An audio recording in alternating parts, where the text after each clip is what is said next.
오늘 우리에게 주시는 하나님의 말씀 열왕기하 17장 1절에서 6절입니다.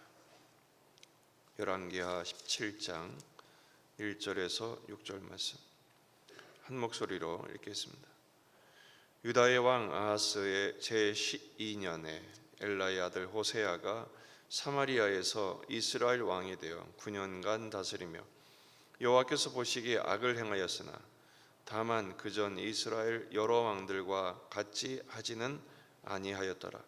아수르의 왕 살바네셀이 올라오니 호세아가 그에게 종이 되어 조공을 드리더니 그가 애굽의 왕 소에게 사자들을 보내고 해마다 하던 대로 아수르 왕에게 조공을 드리지 아니하매 아수르 왕이 호세아가 배반함을 보고 그를 옥에 감금하여 두고 아수르 왕이 올라와 그 온 땅에 두루 다니고 사마리아로 올라와 그곳을 3년간 애워쌌더라. 호세아 제9년에 아수르 왕이 사마리아를 점령하고 이스라엘 사람을 사로잡아 아수르로 끌어다가 고산 강가에 있는 할라와 하볼과 메대 사람의 여러 고을에 두었더라. 아멘. 본문에 계시된 주님은 어떤 분이십니까? 회개하지 않으면 더 이상 기회가 없게 만드십니다. 북왕국 이스라엘의 마지막 왕 호세아의 일대기입니다. 그가 9년을 다스렸습니다. 그에 대한 평가가 2절입니다. 여호와께서 보시기에 악을 행하였으나 다만 그전 이스라엘 여러 왕들과 같이 하지는 아니하였더라. 조금 애매하죠. 악행을 했지만 그 전에 다른 왕들과 같이 극악하지는 않았다라는 것입니다. 하지만 선하지도 않았죠. 이러지도 저러지도 못했던 어정쩡한 여호수아의 표현에 의하면 머뭇머뭇거리는 그런 상태였습니다. 그게 바로 열왕기 사가가 호세아 마지막 북이스라엘 왕에 대한 평가였죠. 그는 양다리 신앙의 모습밖에는 되지 않았습니다. 하나님 보시기에 악행했지만 다른 왕들만큼 악하지도 않았다는 것은 결국 하나님을 전적으로 경외하는 일에 실패했다라는 것이죠. 왜냐하면 하나님도 섬기고 이방도 여전히 섬겼기 때문이죠. 하나님은 분명히 마지막 왕 호세아에게 기회를 주셨습니다. 그래서 돌아올 수 있기를 간절히 바라셨죠. 하지만 그러지를 못했어요. 결국은 마지막 왕이라는 불명예를 호세아가 안게 됩니다. 신앙만 그런 것이 아니라 그의 통치도 역시 양다리 통치였습니다. 그가 외교전을 펼치는데 아수르가 올라옵니다. 살마네셀이 공격을 하죠. 부왕 때도 그랬지만 이번에는 작심하라고 덤벼들었습니다. 그러자 종이 되어 조공을 바쳤다 그랬습니다. 3절 하반절에 보면 호세아가 그에게 종이 되어 조공을 드리더니 세상 힘에 굴복한 것이죠. 그런데 어찌된 일인지 이 호세아가 또 애굽에 손을 벌립니다. 4절 그가 애굽의 왕 소에게 사자들을 보내고 해마다 하던 대로 아수르 왕에게 조공을 드리지 아니하매 신은 강국이었던 아수르에게 조공을 바치고 종이 되었지만 전통 강국인 이집트에 다시 손을 벌리기 시작합니다. 왜냐하면 더 큰 힘이라고 생각했기 때문이죠. 이게 세상 사람들의 방식입니다. 힘 있는 사람을 의지하다가 더 큰 힘이 있는 사람이 있으면 갈아타는 거죠. 결국은 그렇게 세상 힘만 쫓다가 호세아는 마지막 왕이 되고 맙니다. 아수르가 응징을 하죠. 배반을 했어? 가만두지 않겠어. 결국은 호세아를 옥에 가두고 사마리아를 3년간 포위했다가 결국은 호세아 통치 9년 만에 북왕국이 멸망하게 됩니다. 6절 호세아 제9년에 아수르 왕이 사마리아를 점령하고 이스라엘 사람을 사로잡아 아수르로 끌어다가 고산 강가에 있는 할라와 하볼과 베데 사람의 여러 거울에 두었더라. 결국 북왕국이 멸망을 하고 사마리아가 점령을 당합니다. 그리고 모든 백성들이 포로로 잡혀가 아수르의 이곳저곳에 전쟁 노예로 분산 이주 당하게, 강제 이주 당하게 되죠. 양다리 신앙으로는 하나님을 경외하는 일에도 실패할 뿐 아니라 양다리 외교는 결국 하나도 얻지 못하게 됩니다. 자신은 포로로 잡혀갑니다. 백성들도 포로로 잡혀갑니다. 호세아는 감금을 당하죠. 결국 왕과 백성의 고통과 그로 인한 나라의 멸망, 북왕국이 정확하게 여로보암으로 시작한 지 200여 년이 되었습니다. 9번의 반정을 통한 왕조들이 거듭 새롭게 하겠다고 나섰지만 인간의 힘으로는 하나님 나라의 왕국을 재현하는 일에 실패하고 만 것이죠. 오늘 말씀을 통해서 우리가 반면교사로 삼아 기도 제목으로 함께 기도할 제목을 두 가지로 생각해 보았습니다. 첫째는 회개의 기회를 놓치지 않기를 간절히 기도하면 좋겠습니다.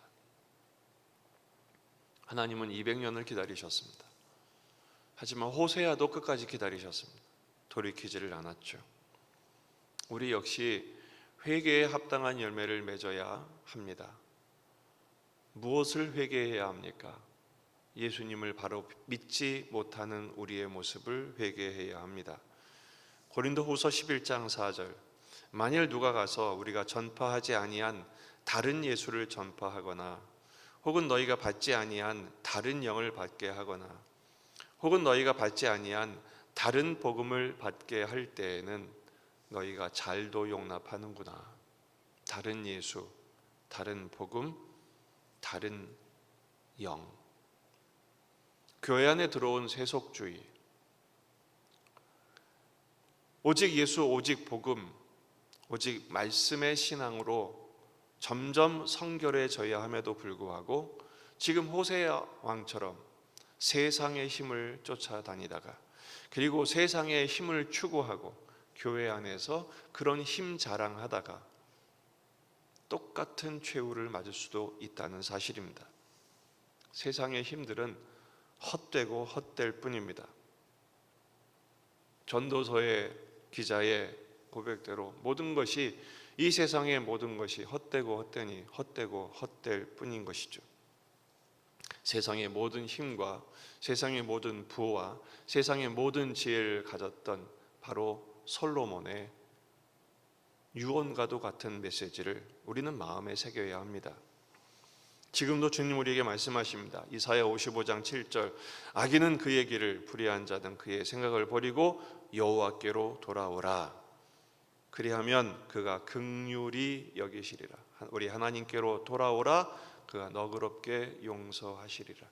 우리 하나님은 회개에 참 약하십니다. 둘째 아들이 아버지 재산을 전부 거덜내고도 돌아오니까 아버지가 그를 품어주시듯 하나님 아버지는 하나님 품에 돌아온 자식을 결코 내치시는 법이 없습니다. 고집을 부리니까 문제죠. 그래서 오늘 우리는 십자가 앞에 엎드려야 합니다. 철저하게 우리의 허물과 우리의 연약함과 우리의 죄됨을 고백하고 각성해야 하죠. 그리고 회개의 기도를 하며 돌이킴의 삶을 실천해야 합니다. 단순히 종교생활 잘하기 위해서가 아니라 그렇게 해야 거룩해지기 때문입니다. 하나님의 자녀다운 자녀로, 하나님의 백성다운 백성으로 점점 성결해지기 때문이죠. 두 번째는, 우리의 두 번째 기도 제목은 세상의 힘을 두려워하지도 말게 하시고 부러워하지도 말게 하옵소서. 첫째는 회개의 기회를 놓치지 않도록, 둘째는 세상을 부러워하거나 두려워하지 말게 하옵소서. 우리가 정말 하나님을 경외하고 하나님의 은혜에 의존해 있다면 하나님이 책임져 주심을 끝까지 믿는 것입니다. 세상이 감당치 못할 믿음의 사람이 되게 하여 주옵소서. 이게 바로 저를 위한 저의 기도고 여러분을 위한 저의 기도기도 합니다. 히브리서 12장 1절 이하의 말씀. 이러므로 우리에게 구름같이 둘러싼 허다한 증인들이 있으니 모든 무거운 것과 얽매이기 쉬운 죄를 벗어버리고 인내로서 우리 앞에 당한 경주를 하며 믿음의 주요 또 온전케 하시는 이인 예수를 바라보자. 3절 너희가 피곤하여 낙심하지 않기 위하여 죄인들이 이같이 자기에게 거역한 일을 참으신 일을 생각하라. 예수님을 바라보십시다. 예수님을 생각하십시다. 순간의 결핍과 오늘의 해결되지 않은 문제 때문에 낙심하지 않도록, 그리고 하나님을 바라보는 신앙으로 11장에 나와 있던 수많은 믿음의 선배들처럼 세상이 감당지 못할 믿음으로 그 믿음의 사람들을 결코 내치지 아니하시는 오늘 임마누엘 하사 오늘을 감당하게 하심으로 오늘만큼 더욱 거룩하게 하시고 순결하게 하시며 세상을 이겨내신 예수님의 그 능력과 은혜와 사랑을 누리고 전하는 오직 주님만 바라보는 저와 여러분의 삶이 되기를 주의 이름으로 축원합니다. 기도하시겠습니다. 말씀을 붙들고 우리 자신과 가정과 교회와 이 지역의 복음화, 민족의 복음화, 세계 복음화를 위해서 기도하십시다. 한우들을 위해서 날이 많이 춥습니다. 어려운 중에 있는 분들 하나님께서 도우시도록, 전쟁이 멈추도록, 특별히 지난 12월에 등록한 박정숙 집사님이 오늘 디스크 수술을 하게 됩니다. 수술이 잘 되고 회복될 수 있도록 기도해 주시기를 바랍니다. 다 같이 기도하시다가 돌아가시겠습니다.